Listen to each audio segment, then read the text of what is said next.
in the Ashanti region. What was your highlight?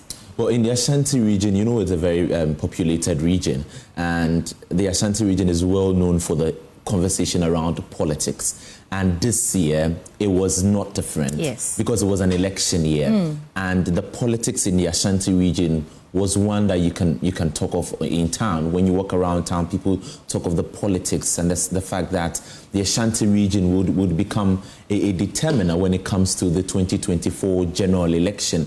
And I must say, well, they were right in a way, and they didn't make any bad decision when it comes to the fact that the Ashanti region would make a say or would have a statement when it comes to the 2020. In fact, they kept saying the Ashanti factor, the Ashanti factor. And all that. And how did it pan out? How did the Ashanti factor actually play out? The Ashanti factor, in fact, how it even came out should be where the conversation will start from. It came out from the fact that the MPP, which has a stronghold in the Ashanti region, was going into a primaries that has Alan Kojo Chematin from the Ashanti region, from Ejuso, a primaries that has Kennedy Japan, and then the Vice President, Dr. Mahmoud Baumia, who has made his way into the Ashanti region. Well, there was a super delegates conference that was held in the Ashanti region with the Vice President winning with a landslide victory.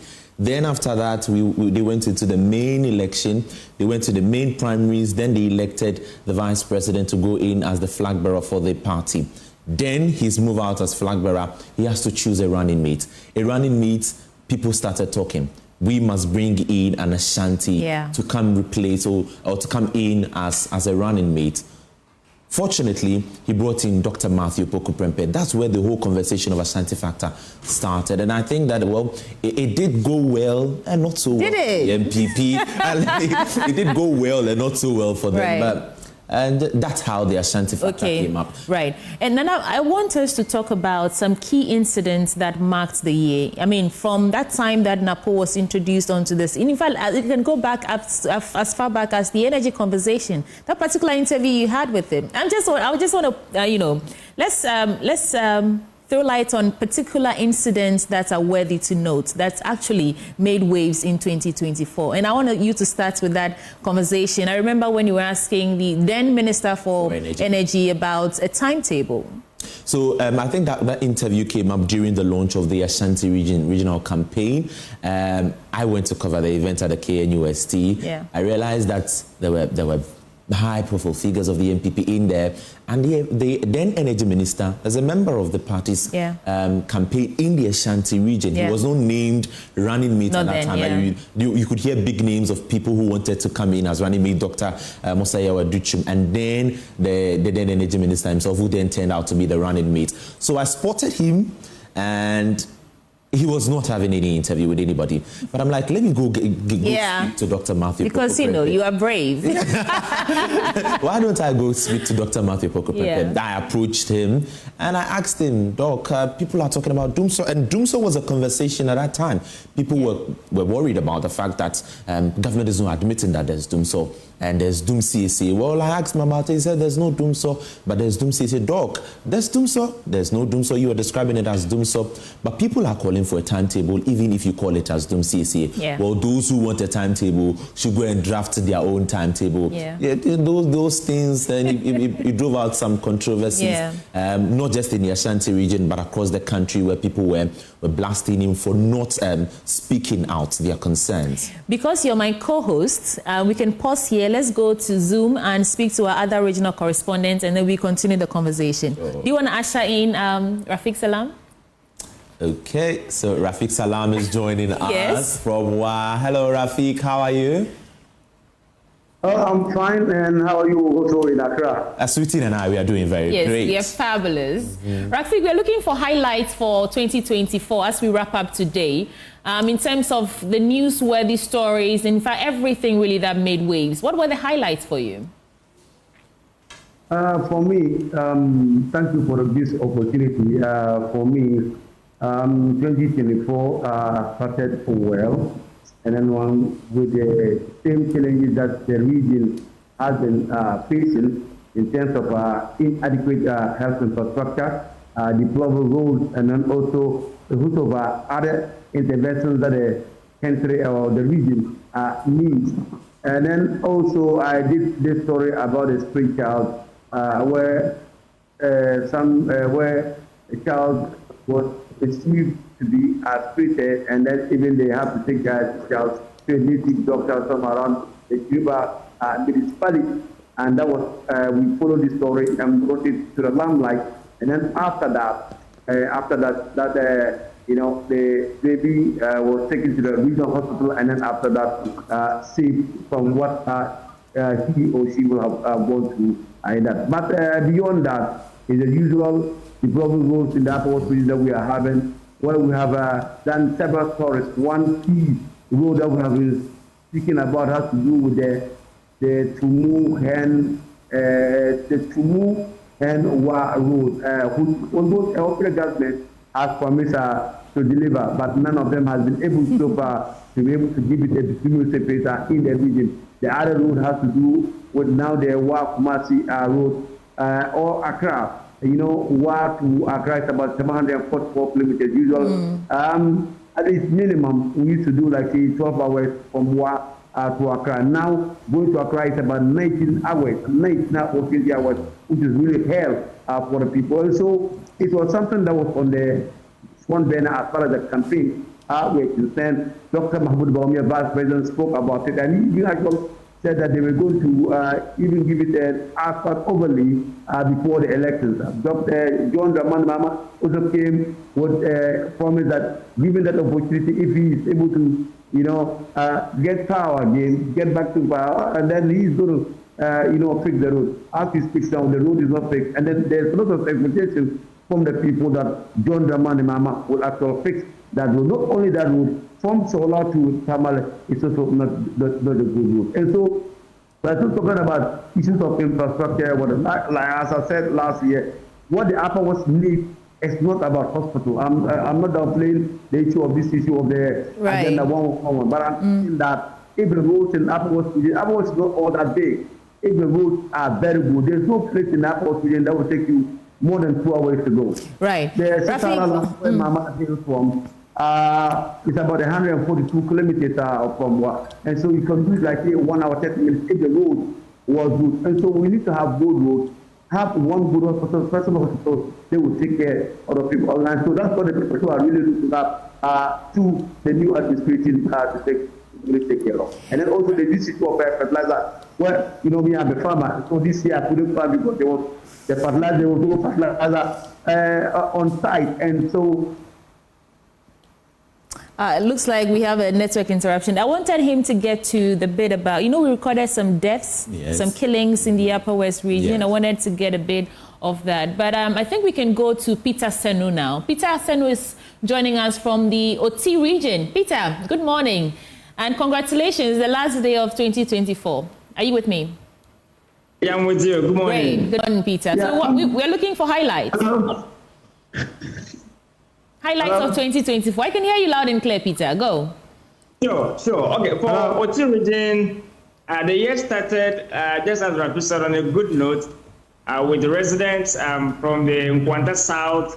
I'm calling for some peace to come to the area. You know, the place last year was bedeviled with some land and then communal clashes. That took a number of lives away. And so the year began with the residents calling for peace and all that. But as we speak, there's relative peace in Nkwanta that we can talk about, that no one has died as we speak.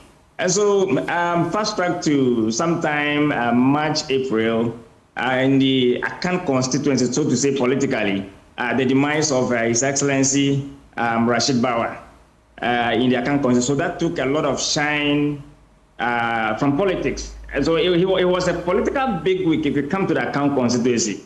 And so ran down to the December elections. In fact, it took a lot of shine. It was a big week, a big person to rub shoulders with. And so it was like nothing has happened in terms of politics yet. And so his demise took a lot of shine from the Akan politics. And the other areas recorded some incidents as far as our lenses have captured.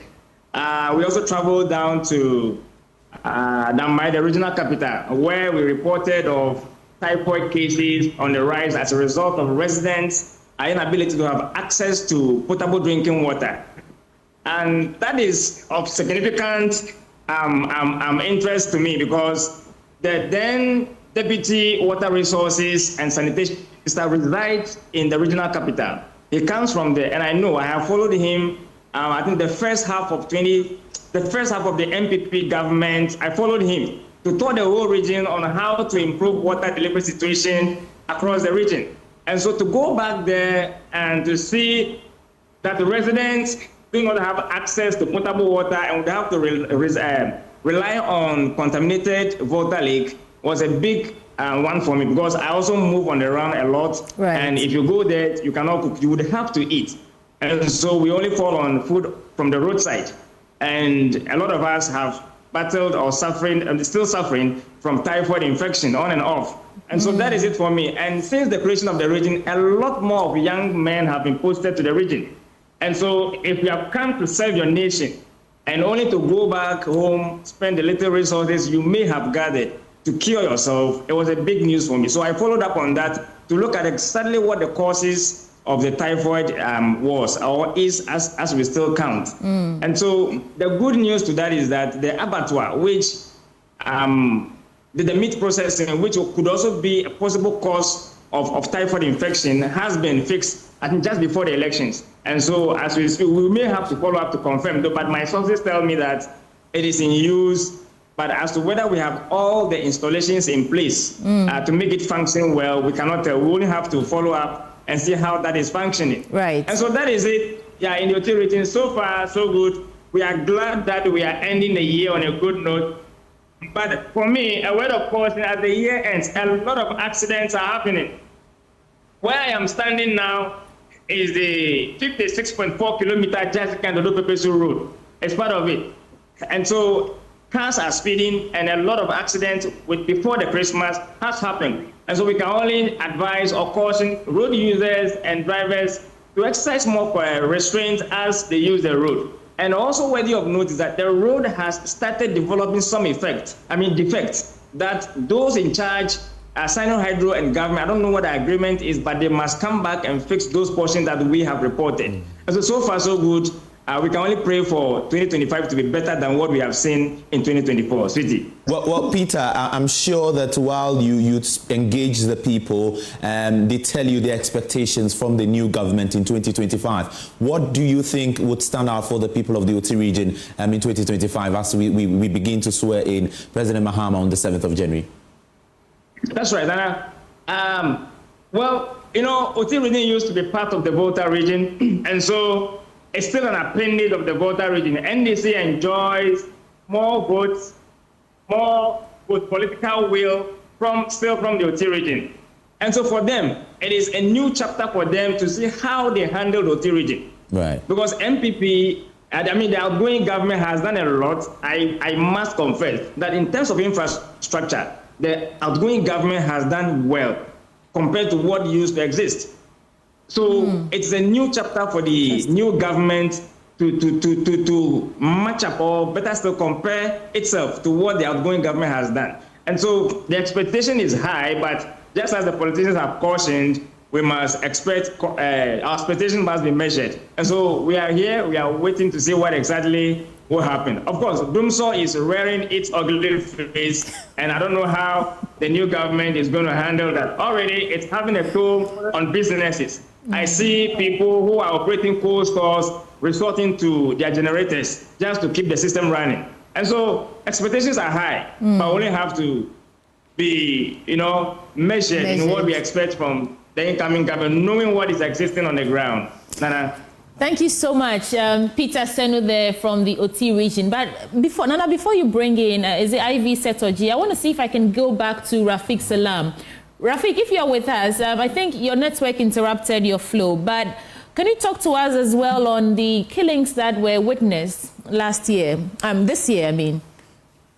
The killing in the Upper West Europe, precisely the one municipality, 18 people killed in the last 3 years, but now a lot of security measures were put in place, and even coupled with what the overload of the Wild Traditional Area has done, coming out with volunteer groups in the region, at least to vigil over some of these issues. So at least it has subsided, for now, and so the people are really happy. People are moving about their daily activities, but with a lot of caution. And so, so I would say that it was an eventful year in 2004, like you also said, and I was crowned the best journalist in the Upper West region. And I also say that glory be to God for that opportunity, and also for my people seeing that I really deserve such an honor.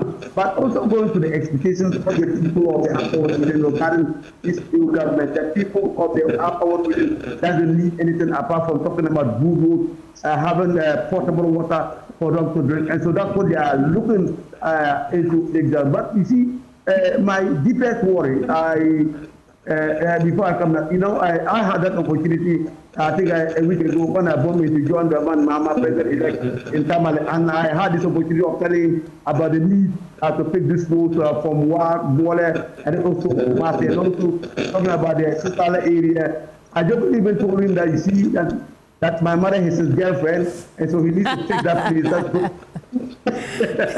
Because my mother is a Sistala, I don't know the mama is somebody from the area. So I prefer to call. I told you that my mother is a girlfriend, and so you need to take that route for your girlfriend, so that when there's a funeral in that particular area, we can also go. But my deepest worry, has to do with this issue of this computer lab that were constructed by the Mahama administration in 2016.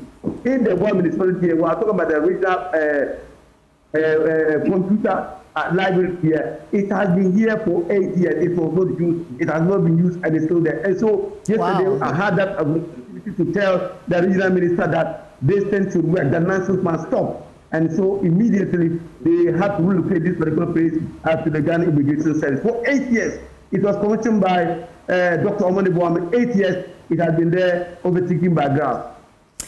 Well, Rafiq, congratulations again, CIMG Journalist of the Year for the Upper West Region, and thank you for bringing us those highlights. Good job, he is, isn't he? Fantastic work, Rafiq. Now, where are we going to next? Ivy Setoji is joining us from the Volta region. Hello, Ivy. 2024 is coming to an end. How has it been? What are the highlights from the Volta region? Well, good morning. It's been fantastic, even though with some up and downs, but God has been faithful, actually. I want to start with the expectations. I covered some stories with residents appealing to the president-elect, John Dramani Mahama, to make sure or make the point to only appoint competent leaders to his administration, so he doesn't repeat the mistakes of the past, according to the resident. And he also asked him to fire whether the person is close to him or not. And also we have women, especially the rural women, those into fishing and farming, asking the vice president-elect, being a woman, to make sure that women rights are well taken care of. Children, everything concerning women empowerment is being taken care of, since she is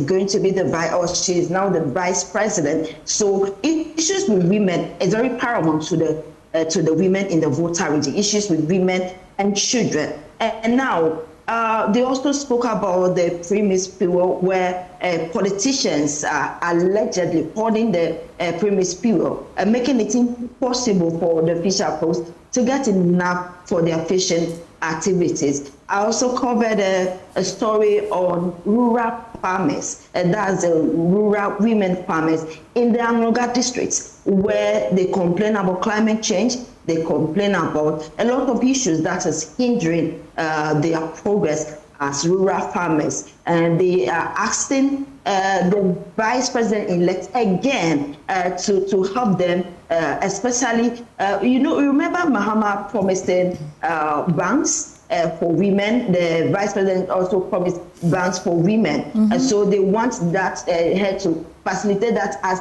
early as possible, so they can have enough resources for their farming and fishing. We also covered a story where a 19-year pregnant girl was forced to sleep with 15 men a day, a Nigerian who was rescued in Ghana, and that's child trafficking. It was really, really bad. We followed that story until she was sent back to unite with her family. And also, the victory party or victory celebrations in the Volta region, where Rotarians said they are very happy that this is more like an independence or the second independence for Ghana.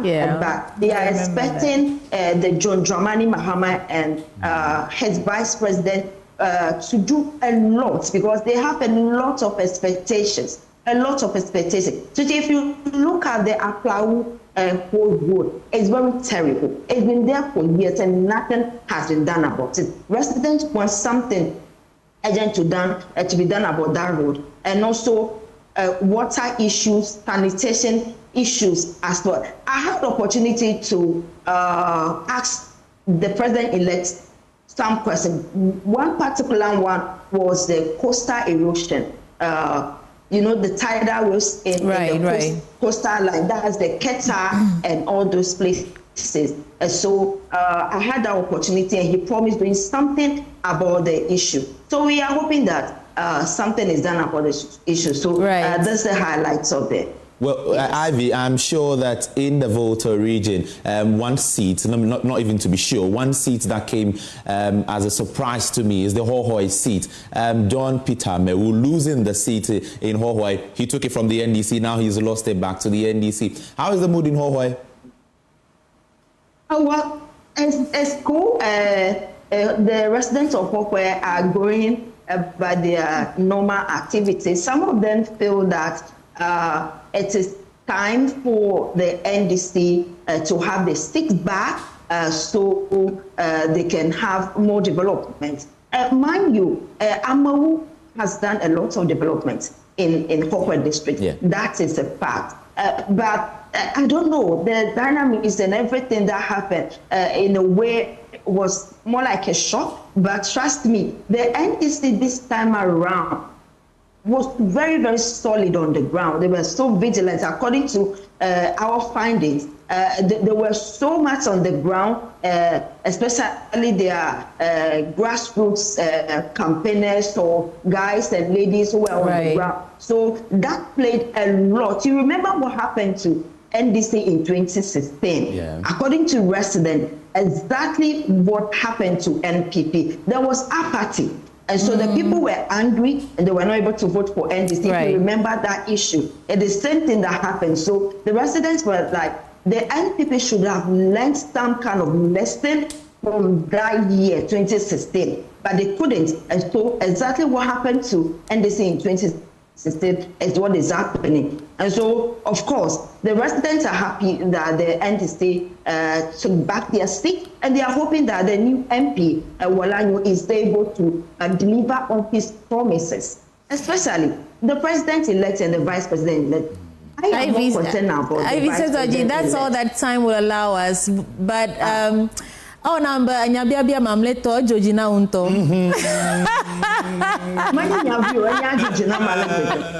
Yeah, we just sold you off. Thank you so much, Ivy. Of course, today is my younger brother's birthday. Oh, right. So no, go ahead. Sure. Thank you so much. So, Nana, I think it's two things, right?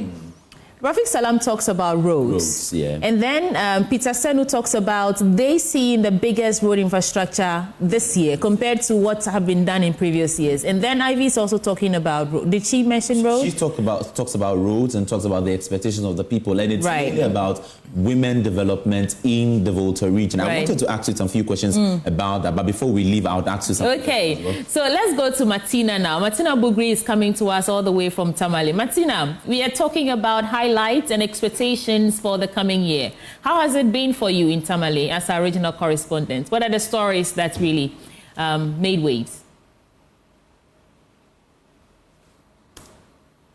Martina, if you can hear me, you'd have to unmute. Okay. Yes, I hope you can hear me now. Loud and clear, Martina. Go. Great. 2024 was a great year in the northern region. We did lots of stories on roads, water, and health. And the key one was the dry spell. A dry spell hit the region and the 5 other regions of the north. And it was a big issue that we covered. And the subsequent outcomes that came, there were issues of water that also came up. A health center didn't have water, and pregnant women who went there had to carry their own water for delivery. We did something on that also, and then somebody came in, gave them a borehole, a mechanized one, of course, fitted with a tank, where they can have 24-hour water service now. So now they are enjoying their water, but it's been a great year so far.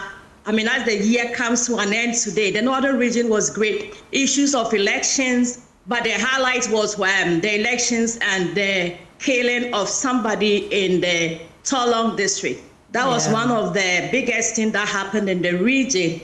But largely, yes, it was a great event. Lots of issues came up, great results that we got. We are looking forward to the new year and the beautiful things that lie ahead of us. Now, speaking to people, their expectation is that roads will be an issue. They expect the new government to address is key. For my area, for instance, since February, we haven't had water run through our pipes, and we constantly have to buy. Several other communities are going through the same thing. Now, with the dry spell that hit the region, it means that several dams would dry earlier than as usual.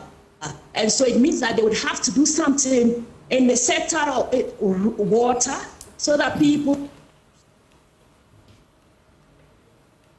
Oh, unfortunately, we lost Martina there. I think that in the northern region, I was expecting Martina to make mention of the water issues and the unsafe water. Did, yeah. I think I was reading a report from the ISSER yesterday, and it talks about the unsafe water conditions in the northern region, especially in the western East Mamprisi district. And it is one thing that anytime you get in touch with people in the northern region, they make mention of. I wanted to ask her some specific communities that she can make mention of, but unfortunately, we lost Martina. Yeah, hopefully we can get her back. I don't know. I think they're working on it. I remember, speaking to her on the midday news. I mean, sometime in the week, in the year rather. And she mentioned that people had to buy alum and put in the water, and even that at some point became too expensive for them to buy. And the water issue really has been very significant in the upper region. She also made mention of roads. You northern region. Roads, and I think that throughout the conversation that we've had with our correspondents, none of them is taking out the fact that roads is a major issue. But you are in Greater Accra. How is Greater Accra? Oh no, Nana, watch! Don't do that to me. But Greater Accra has been, I think it's been wonderful. Because we are the capital, a lot happens very fast, over a short period of time. Where you are, there should be a lot of issues that you must be able to prepare. No, where I am, security. Security. Yeah. Sometimes you hear a lot of theft cases, armed robbers, and I've heard from other residents that when they go out late, when they go out and they're returning late, these ride-hailing apps, they refuse to go to the neighborhood because they're afraid that the place is not very secure, and sometimes they are attacked. Of course, the issue of Dumso in some parts of the Greater Accra region. The downside to that for me as an individual is that I'm not home all the time, so I didn't experience Dumso as much as the other people who were just telling me about it. Would you describe it generally as Dumso? Yes, it is absolutely Dumso. Nana Wache, if the lights goes off, say Dum. Na eba.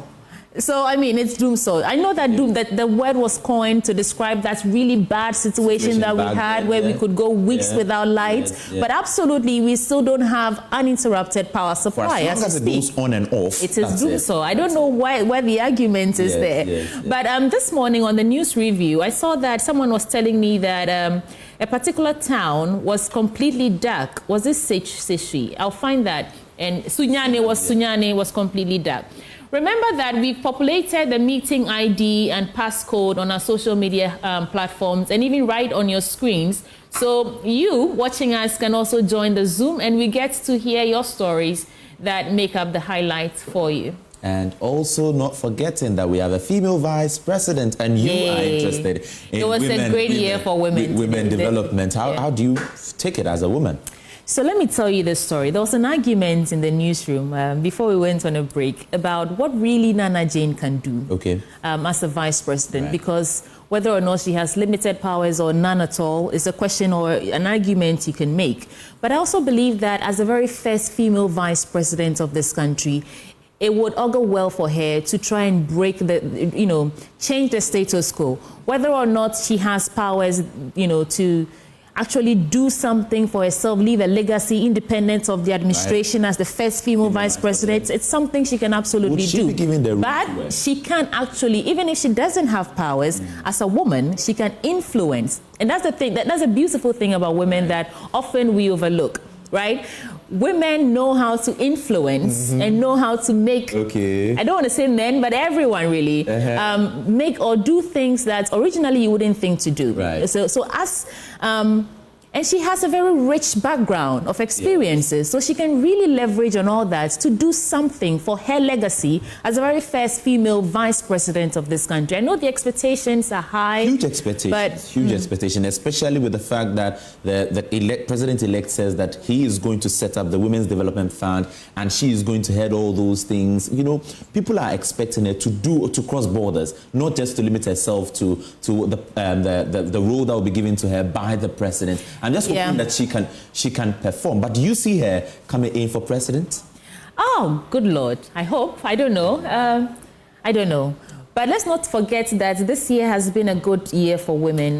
The Affirmative Action Bill was passed this year, and it was marvelous. I remember on Women Power Politics, that live broadcast we did, that 2-hour live broadcast we did, we had Comfort Doyo, we had Sheila Battels and some other gender advocates, and he kept telling us that it should have happened longer than it did, but we are glad that it did. Do we have some people joining us via Zoom yet? A lot of them. Wow. Nana Washi, we have our hands full. So who are we admitting first? If you can join us, if you've joined the Zoom call, our director will be admitting you in one person at a time so we can get interactive. I believe we can speak to our first Zoom guest right now. Okay, they're working on it. Okay. But let's go back to the Ashanti region. Yes. Some of the major incidents that I'm told there's one person on the line. Let's speak to... There's a guy in a Barcelona shirt. Do you support Barcelona? There's a Barcelona fan. Hi, gentleman in Barcelona shirt. Good morning. Oh. We can hear you, though. Okay, let's try this again. The gentleman in the Barcelona shirt, if you can hear me, we are speaking to you now. What are your highlights for 2024? Good morning. What's your name?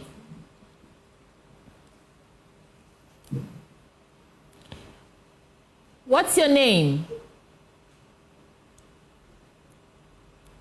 Hello, good morning. Okay, please, we're trying to get your name and get to talking about what makes the highlights for you. But I think we have to go to Emmanuel Asari, rather. Emmanuel Asari, can you hear me? Hello, Emma, you're on the line. Can you hear us?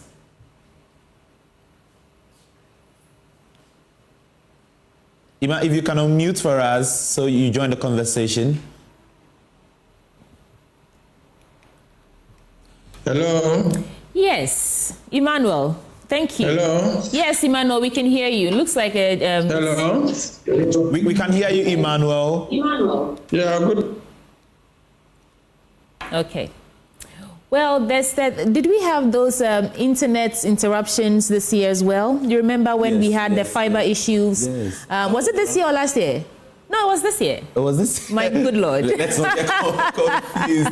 But there were lots of stories that made waves. Dialysis issues came up. It was a big conversation. Then on the 1st of December, the government decided to make it free for everybody. Yes. We went to the Konfanochi Teaching Hospital, to the Kolebu dialysis unit, and you could see how people were complaining about the cost of treatment, and dialysis was very high, and it became a topical issue in the country. And not forgetting the protests.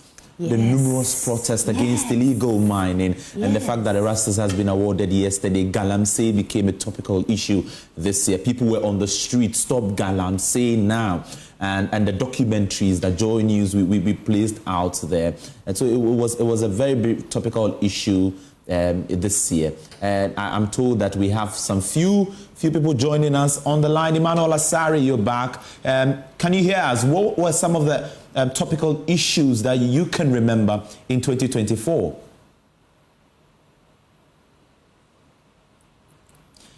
Emmanuel, kindly unmute for us. Yeah, my issue is about GS. Great. In fact, some of the headmasters went through a lot in this 2024, especially those schools in the remote areas. When, you know, this time the distribution of the food is being centralized. So you that have a problem without the school not having money, the food will be deposited in a far place, and you'll be asked to go with it with your own vehicle, where headmasters will be struggling with even money to buy fuel. In fact, it was a very headache to some of us in the senior high schools. But as we have been managed up to today, we say God bless most of the heads. We are playing that as we are heading towards a new year, things will change for the heads to move out from those stress. It wasn't easy.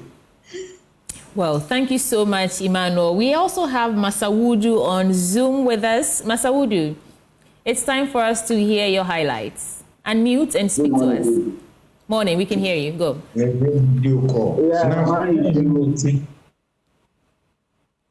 Is that Masawudu? Yeah, Masawudu Hamza, yeah. Masawudu, talk to me. What's the highlight for you? Yeah, the demonstrators, the Democracy House. And what happened, a small girl was arrested, and another is when they were going, the national cathedral, the people over there, when the people were screaming, that is my year under review. And I think another thing is the Suraj report on National Cathedral. And then, Sushi, I would like to beg you, the media, to talk about, in 2017, we committed taxpayers' money into Cocoa Road audit. So please, and we would like to read the audit. We committed money into it, so we would like to read the audit, find out who did what, so that the person can be punished. We can't commit our taxpayers' money into an audit, and then audit will be somewhere, we don't know what happened, but the projects were hot. Now, the money that we're supposed to use then will not be the same. But we committed another money for audit, and then the audit is not up. All right, thank you so much, Masawudu. Nana, where are we going to next? We're going to Idrisu. Idrisu, if you can hear us, good morning. We're looking at the year in review for 2024. I'm sure there were some topical issues where you are. Tell us more. Good morning to you and all your viewers across the country. I have this song to sing. They count your blessings, name them one by one, and to surprise all of us what good things God has done to us. MPP losing 2024 election is my topical issue. And I am telling you that MPP lost this election because of our internal wranglings. And I don't know what I'll call this racism in Ghana, because Northerner, Southerner, Votarian, where. No, that's not the thing. We need development of our country. I trust the MPP could do well, but better luck next time. I wish John Mama all the best, but my party MPP will prepare and come back. Thank you so much. This is the best. You know, the way he started, I thought he was actually an NDC supporter. And then he says, my party will come back. Wow. That's wonderful. But another thing that happened in not just Accra, I think it was national, was the anti-LGBTQ plus the bill, the demonstrations that we saw, the conversations, how passionate people really were about whether or not this bill should be passed. How was it received in the Ashanti region? In the Ashanti region, it was the same energy that flew throughout Greater Accra to the region. I always say that Accra and Kumasi, we are twins. Are we? And we think alike. Okay. Let me be truthful to you. Right. We think alike. And people were really asking questions. Why is President Akufo-Addo not deciding or not ready to assent to the LGBTQ bill? And now that, looking at the fact that the president made mention of the court cases and all that, that was restricting him from assenting to the bill, people are saying, now, the court cases are no more. Yeah. You still have to put your signature to the bill. So in the Ashanti region, people are expecting the president to sign the bill. If you go to the streets, that's what they are going to tell you. Right. Let's put a pin in it and speak to TechnoSpark 8. I believe that's the name on your Zoom, but if you can hear us and you've saved your name as TechnoSpark 8, it's your turn now to share your highlights with us.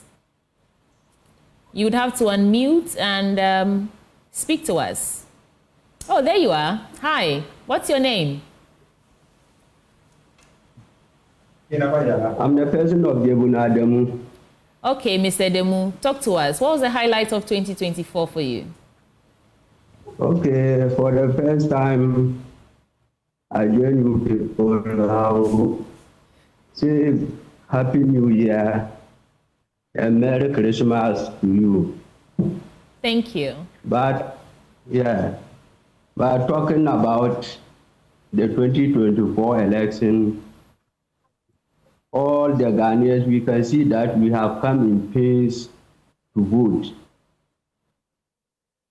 So the pace that Ghanaians used to vote, you urge that the president-elect should also correct the mistake that the NPP people, the Ghanaian citizens think they have done. And they did that thing. Talking about rules in Ghana here, I'm joining you from Savannah region, that is Sola. So we are having some bad road here, but we are hearing that they are doing rules and backward, but we didn't have anything like that. Okay, Mr. Damu, we are getting some interference in there. We can, unfortunately, continue the conversation, but thank you for joining in. Do you remember the All-African Games? That was a big one for Ghana, wasn't it, this year? It was a big one for Ghana, but don't forget the controversy. Oh, yeah, the fallout eventually about the monies involved. And the accounts that the sports minister had to do. And you can see the number of people who joined our Zoom. It's a great audience today. Goodness. You're all enjoying the show, I guess. Hello, everyone, and thank you all so much for joining. Our directors and producers are working to get you to connect with us live. Thank you for joining. And you realize that the last caller was also talking about roads. I think that's we cannot forget the fact that roads are important, and the people of Ghana are really much interested in the conversation when it comes to road. I have been to Accra for like 2 weeks now. I can tell you that the road issues in Accra are better than what we are seeing in Kumasi. In Kumasi, it's worse. Accra is better. At least when I pass through Osu, when I pass through Laboni, when I go to East Legon and the other areas, I see that you have good roads. But in Kumasi, that's not the same situation. You pass through 123, you see potholes all over. Roads that are constructed in just some few months, you just go there, visit the place, and then you see potholes. So I think it's a topical issue, and going into 2025, we must take them into consideration. You know that this government is saying that they've constructed the most roads. In fact, the touting road infrastructure is one of the biggest things that they did. But do you see roads? But Do you see roads? Do you see roads? Do you see roads? We have to take a break, but before we go, can you all just say hello to us? Can you wave? If you can see me, just wave. In fact, you should wave this way. Hello. Thank you all so much for joining us. We'll take a quick break and we'll return with more on the AM show. We appreciate you all joining us. Nana Bwache Dankwayado, my co-anchor. Take us away. And that's how we take a quick break on the AM show. It's been good doing this with Sweetie Abochi. We'll be back soon. What?